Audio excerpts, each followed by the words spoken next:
Hi, my name is Madeline Padavisti, and I will be talking today about how the American pop music has misappropriated American Indian culture. I'm in Native American music, and this is our research paper final project. So, a topic of concern in today's world is how different societies are guilty of cultural appropriation. First, one must understand what cultural appropriation is. This is the use of something developed in one cultural context by someone who belongs to another culture. This was defined by James O. Young in our textbook on page 85. But as you also said in our textbook, um, another term that could be used for cultural appropriation is cultural misappropriation. And the definition of this is the intentional theft of tangible or non tangible cultural commodities by an outsider with the intent to be used for economic gain or to intentionally create a stereotype on page 85. So I believe that the term should also be cultural misappropriation, because people lately in the media and society have not been borrowing from other cultures sensitively. It has been an insensitive borrowing, and I believe that's when you use the term misappropriation. If they were to be borrowing sensitively and, sticking to what the beliefs of the other culture are and, accurately representing that culture, then I believe it would just be appropriation and it wouldn't have a negative connotation. But when you say cultural appropriation, it, neither has a negative or positive meaning, and so it's kind of hard to differ between the two of them. So moving on, cultural misappropriation has been seen and directed towards many different minority groups through books, movies, TV, fashion, television, music festivals. It's all around us, and it's gained a lot more knowledge in the past couple of years.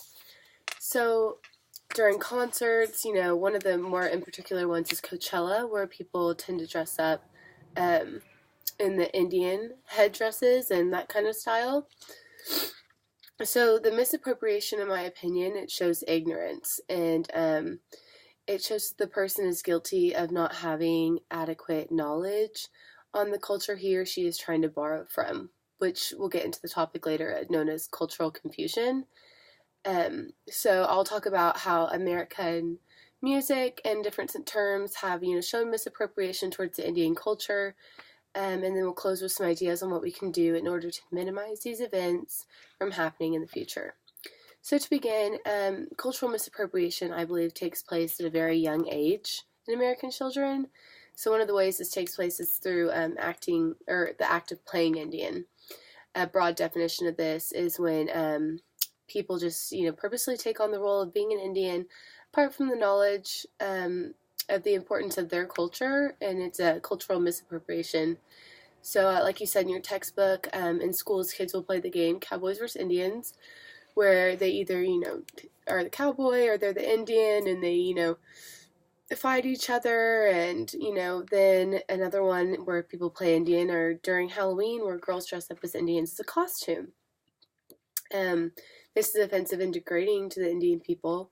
I came across an article on Tumblr while I was doing my research, and a young girl was discussing the Halloween trend of the Indian costumes and said that, her culture is not a trend, and I believe this is something that we all need to keep in mind, especially around, Halloween season, when people just want to dress up and they find it fun, and, that's kind of like an idealized sympathy type thing where, we think we're representing them, and, we're dressing up as like an Indian or like a cowboy or something, but, we're probably not accurately representing that culture, and they could, it's no benefit to them that we're dressing up like them, and they could even find it offensive. So we just need to be aware of that. Another thing people are guilty of is during the time of seasonal musical festivals, during, Coachella, the wearing of the Plains Indian headdress. So an article I found called Cultural Appropriation in the Plains Indian Headdress is by Marissa Wood.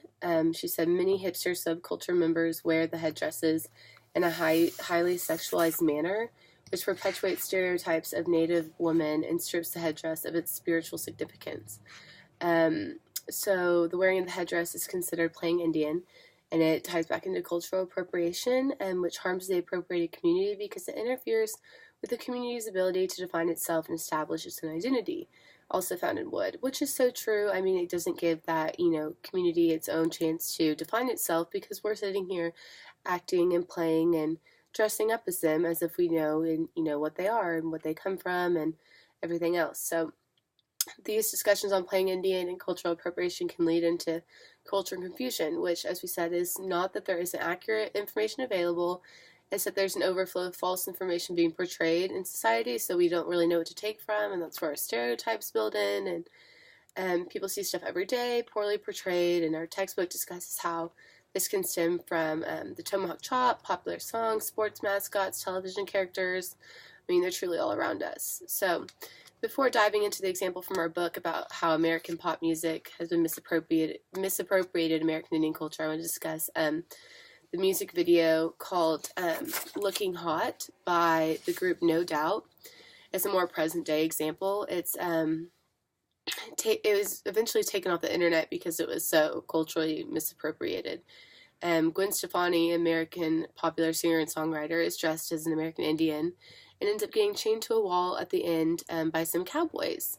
Several people were distraught when this music video came out because of how culturally appropriating it was and how offensive it was. It's crazy to see that even modern day, has this going on. So I do have a picture right here of what she looks like. That's what she looked like in the music video that they eventually took off the website because it was getting so much hatred and backlash from it. So our textbook gives a specific example for how American popular music has misappropriated American Indian culture. For a discussion on Singing Redface, I chose the song Squaws on the Warpath by Loretta Lynn. It was created in 1968. First, one must understand what Singing Redface is, and this is when a non-Native person takes on the racial archetype of a Native American character through song. The textbook also discusses that when non-Native Americans act this way, it is what has led to cultural misappropriations, racial antipathy, idealized sympathy, and cultural confusion about Native Americans and their culture. So a piece of evidence from how this song and album are considered Singing Redface is the album cover. It shows Lynn as a sexy tomahawk-wielding Native American, which already takes away from the music itself. After listening to the song Your Squaws on the Warpath, there's also many other cultural virtue things. First, the song creates racial antipathy toward the drunken, cheating, and disrespectful chief. When looking at the lyrics, the song describes a drunken Indian who comes home to a squaw after going out trying to find women. This is talked about on page 78 of our textbook as well, in case you want to find further information. The song references many Native American stereotypes throughout it, and it promotes the idea of a very dysfunctional relationship filled with anger with the squaw and the big chief, which suggests the idea of the savage Indian within the Native American people. It depicts the Native Americans as uncivilized and uncontrollable. Another cultural controversial issue, in this is that the woman was called squaw. Native Americans oppose this term. It's a very negative connotation, and they say that it makes a woman just seem as though she is less than what she really is, which is not ever what the message is supposed to portray in the first place. Some of the specific lyrics that show these stereotypes are, "Well, you leave me at home to keep the teepee clean, and now don't hand me the old peace pipe." So these are some stereotypical examples. So another term that needs to be defined when looking at how American music has misappropriated is idealized sympathy. It is sympathy for an imaginary Native American caricature. While some may think this is a good thing and has bridged gaps in the hardships of our relationships, Young and Haley state in our textbook that it is conceivable that even sympathetic portrayals of a minority culture could be harmful. Such works can convey and perpetuate stereotypes, and in the long run are of no benefit to the indigenous people. So we're really doing, no good, no harm. We don't know, so we should really just stay away from it in the first place, whether we think we're helping or whether we think we're, making a good name or whatever. So some other terms that need to be defined are blackface minstrelsy and racial antipathy. So according to Encyclopedia Britannica, blackface minstrelsy was intended as comic entertainment at first, and was performed by a group of white traveling musicians with black painted faces who would sing who would sing and dance the portrayal of the life of a slave. And the attitude behind these actions and the automatic distaste for the American Indians and slaves is where the racial antipathy comes in. So antipathy is like extreme opposition towards or strong feeling of dislike towards something. So racial antipathy would be the strong feeling of dislike or opposition towards a certain race.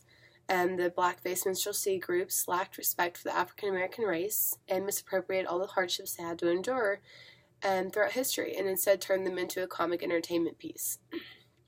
So in conclusion, there are several things that we as a nation can do to help limit the amount of misappropriation in the American Indian culture. I came up with a few ideas in order to help limit this happening in the future. I had no idea how much it was already happening. I saw, the events of Coachella where the girls were wearing the headdresses and everything.